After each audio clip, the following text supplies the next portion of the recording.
right, so we have a word problem here. It says a meteorologist creates a parabola to predict temperature tomorrow, where X is the number of hours after midnight and Y is the temperature in Celsius. So it looks like they want us to find the average rate of change for which the temperature is decreasing and then increasing, and then compare those rates, those average rates of change. So if you look at where this is decreasing, it's going to start right here at 0, 9.6. And it's going to continue to decrease right until you get to where the vertex would be. So right about here.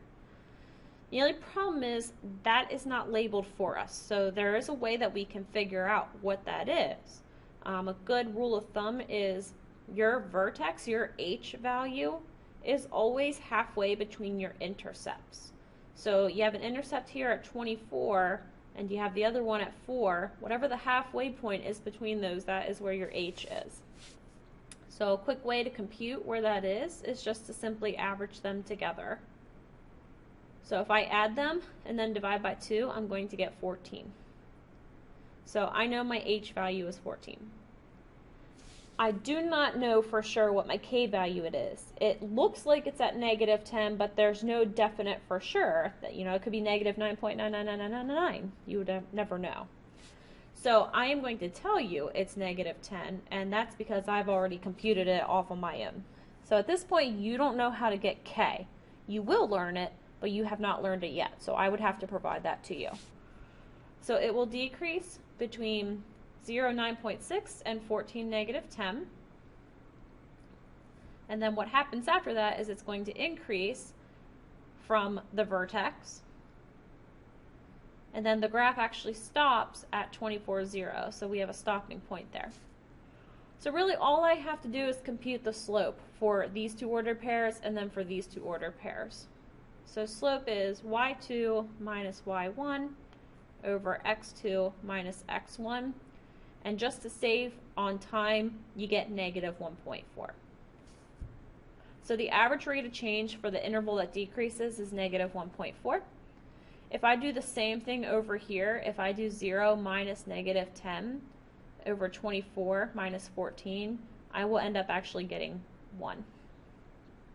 Right? So my increase average rate of change is 1, and my decrease average rate of change is -1.4. So this one is the steeper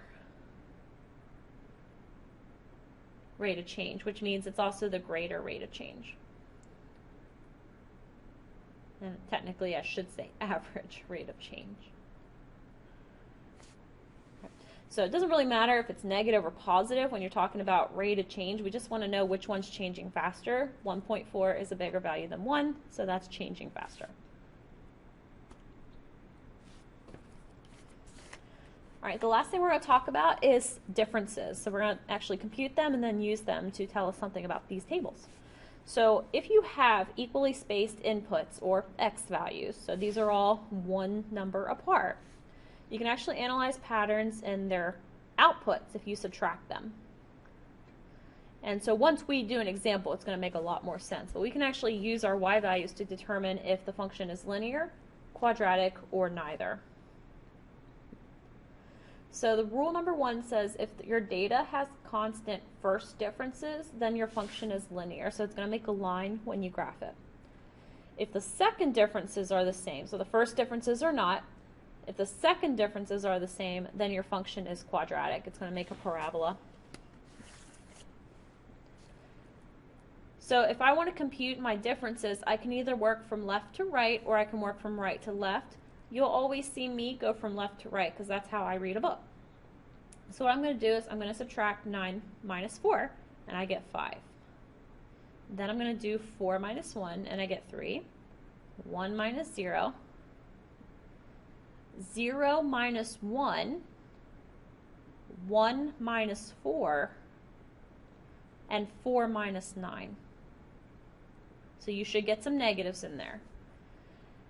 So what you just computed is the list of first differences. So if these all said like 5, 5, 5, 5, 5, 5, 5, you would go ahead and say this is a linear function. They are clearly not the same, so what we can do is do another round of subtraction and see what we get.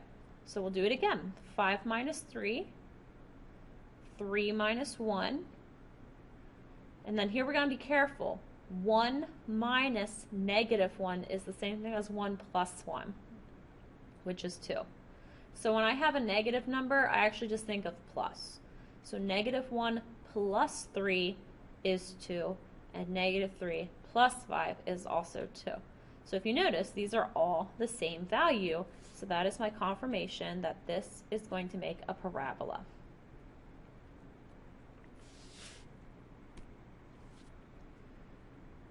Now we know that a lot of tables are presented in a vertical fashion. So one of the things I like to do, and again, this is just a preference thing. You don't have to do it this way, but this is how I like to do it. If you notice, your time is already in chronological order, so 10, 15, 20, etc. They're all equally spaced, so I can go ahead and try the differences rule. So the first number in my table is 26,900, and then I have 29,025. And then I have 30,600. And what I'm going to do is I'm going to continue listing all of these. So what we have to do is we're going to have to subtract, and I'm going to do left minus right. So I'm going to take the difference of 26,900 and 29,025. Then I'm going to take the 29,025 and subtract it by the 30,600, and I'm going to continue subtracting all of these.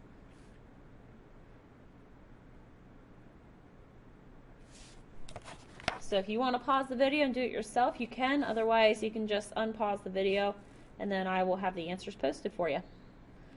Alright, so it ended up being that the first differences did not all be the same. They're not all the same, so I know that the function is not going to make a line when I graph it. So what I can do is I can do another round of subtraction, see if it's quadratic, and as you can see, we got the same values for all of our second differences. So because of the second differences rule, I know that this is truly quadratic. Now, let's say that these were all different and it didn't work. Then we could just say it's neither linear nor quadratic. That's all we know.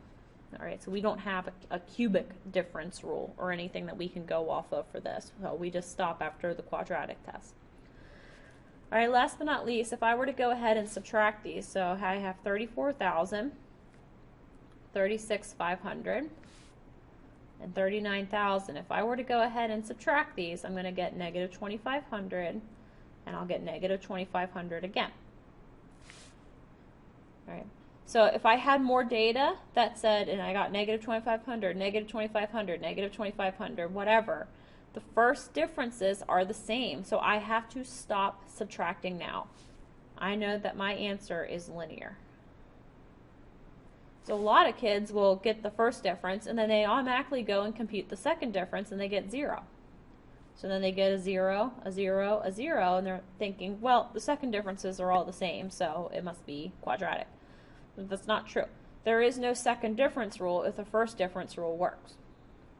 So if you compute the first difference and you get the same outcome for all of them, you need to stop.